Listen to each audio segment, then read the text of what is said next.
घटनाक्रमों को लेकर के श्री जयराम रमेश और श्री मल्लिकार्जुन खड़गे जी की प्रतिक्रिया आई है, जिन्होंने नीतीश कुमार जी पर राजनीतिक अवसरवादिता का आरोप लगाया है। दरअसल कांग्रेस का एक कॉकस इंडिया गठबंधन के नेतृत्व को हड़पना चाहता था। 19 दिसंबर को अशोका होटल में जो बैठक हुई थी, उसमें एक साजिश के तहत इंडिया गठबंधन का नेतृत्व करने के लिए श्री खड़गे का नाम सुझाया गया था। इससे पहले मुंबई की बैठक में सर्वसम्मति से तय हुआ था कि बगैर किसी का चेहरा आगे रखे बगैर ये इंडिया गठबंधन काम करेगा। पहली शाम को श्री केजरीवाल जी के आवास पर जब ममता बनर्जी गई थी, तो उन्होंने बाहर आकर के प्रेस से कहा था कि कल की बैठक में किसी का नाम प्रस्तावित नहीं होगा। कांग्रेस के उसी कॉकस ने एक साजिश के तहत ममता बनर्जी के द्वारा उनका नाम सुझाया गया। यद्यपि श्री खड़गे जी ने बाद में उसको खुद ही अस्वीकार कर दिया। दरअसल जितनी भी गैर कांग्रेसी क्षेत्रीय दल हैं, चाहे वो लोक दल हो, चाहे सपा हो, चाहे बसपा हो, चाहे जेडीयू हो, चाहे आरजेडी हो, चाहे ममता बनर्जी की पार्टी हो, चाहे शरद पवार जी की पार्टी हो, ये सब दल कांग्रेस पार्टी से लड़ करके भारत की राजनीति में इन्होंने एक अपना स्थान बनाया है। कांग्रेस पार्टी अपने सर्वाइवल के दौर से गुजर रही है।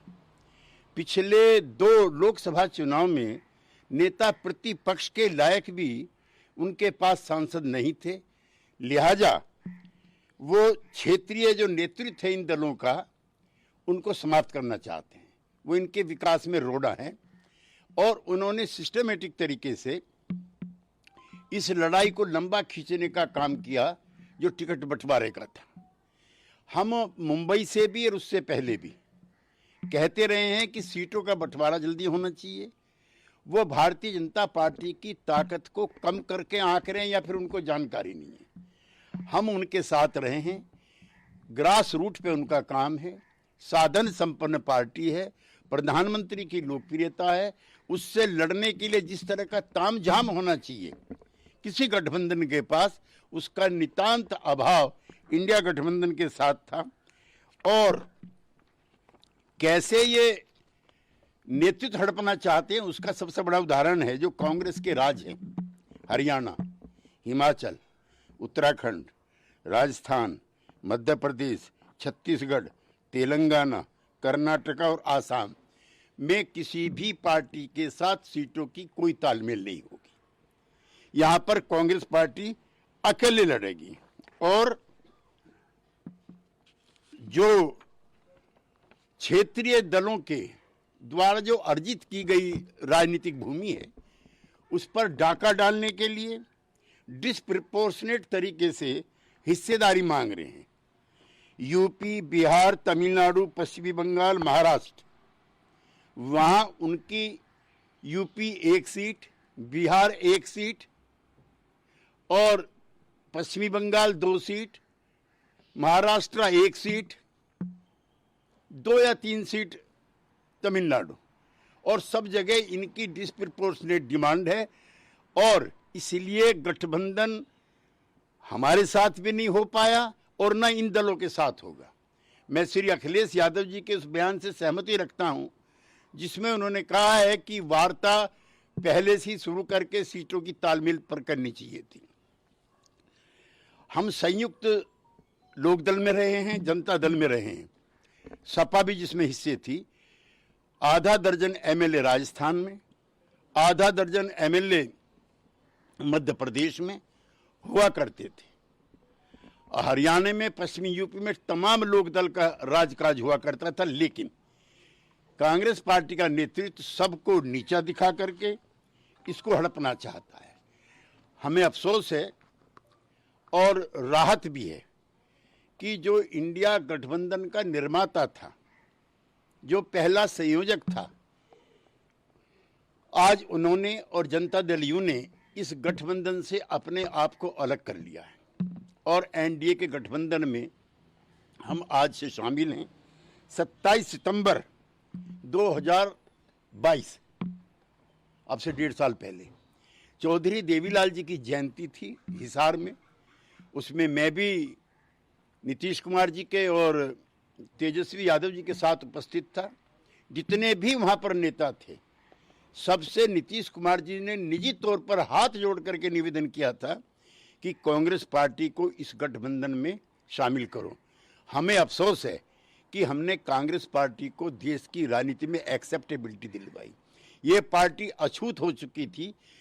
आम आदमी पार्टी, ममता बनर्जी की TMC, Samajwadi party of Akhilesh Yadav और के चंद्रशेखर राव की पार्टी, इन सब ने गैर कांग्रेसी, गैर बीजेपी मोर्चे बनाने के प्रयास किए थे। इसी प्रस्ताव को लेकर के चंद्रशेखर राव पटना गए थे नीतीश कुमार जी को समझाने के लिए, उनको अपने पक्ष में लाने के लिए। नीतीश कुमार जी ने तब भी चंद्रशेखर राव जी से कहा था कि कांग्रेस पार्टी को रखो।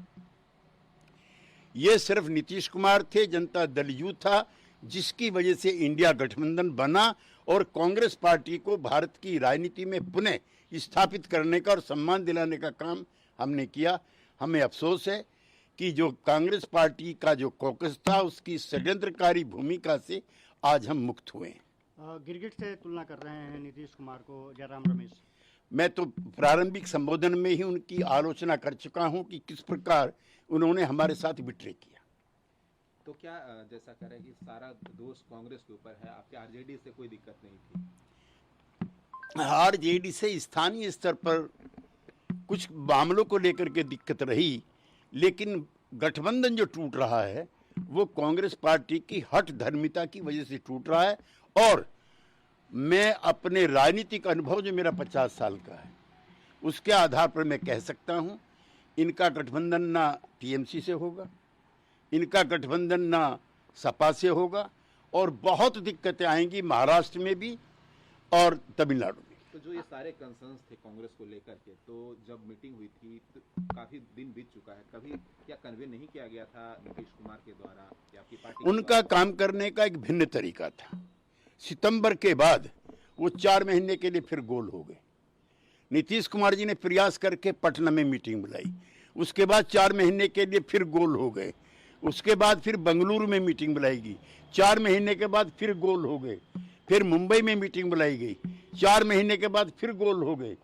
तो उनका काम करने का एक तरीका है कि जो गैर कांग्रेसी दल कांग्रेस के साथ काम करना चाहते हैं, वो कांग्रेस की शर्तों पे काम करें। तो क्या ये जो अलायंस है केवल लोकसभा चुनाव को लेकर के है?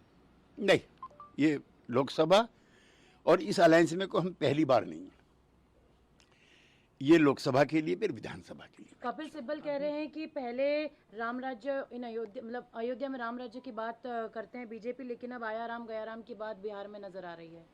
वो तो खुद कांग्रेस पार्टी छोड़ करके कांग्रेस के खिलाफ चुनाव लड़ चुके हैं, उनको कहने की क्या मतलब, ये जरूरत है? उप मुख्यमंत्री पर क्या कहेंगे? नहीं, वो देखिए, ये आज इतने भर के लिए है जो जयराम रमेश जी ने और मल्लिकार्जुन खड़गे जी ने जो कमेंट किए हैं, ये है।